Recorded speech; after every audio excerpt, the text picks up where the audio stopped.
Zaujímavé zistenia. 17-ročný chalan zamilovaný do 50-ničky. 150 starých aut a motoriek malo spanilú jazdu od Ružomberka cez Banskú Bystricu až do Martina.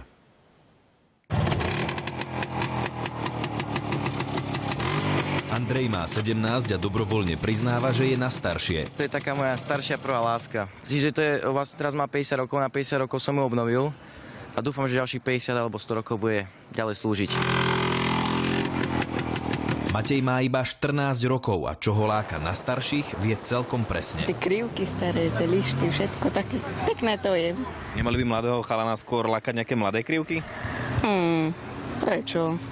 Klasika je klasika. No ak by si títo ľudia mali vybrať medzi mladšou alebo staršou, rozhodne by si vybrali tú staršiu. Tie mladé im ako si nevoňajú. Nie, že by tieto staršie voňali lepšie, ale to čaro sa skrýva niekde celkom inde. Staré hrdziaky priťahujú, je to taká vášeň sa voziť na nich. To sú prosím slová 16-ročného motorkára. No a starší páni obdivujú tiež tie staršie. Tým mladším veľa šancí nedávajú. Ak je tu nejaká motorka, ktorá z dnešných motoriek bude jazdiť o 50 rokov, tak o tom veľmi pochybujem. Platí teda, čím staršie, tým lepšie, no aj tie staré treba poriadne prevetrať. Aby mohli slúžiť ešte poriadne dlho. S autami je to ako s vínom. Čím staršie, tým je to lepšie. Z Turca Marian Lechan, televízia Markíza.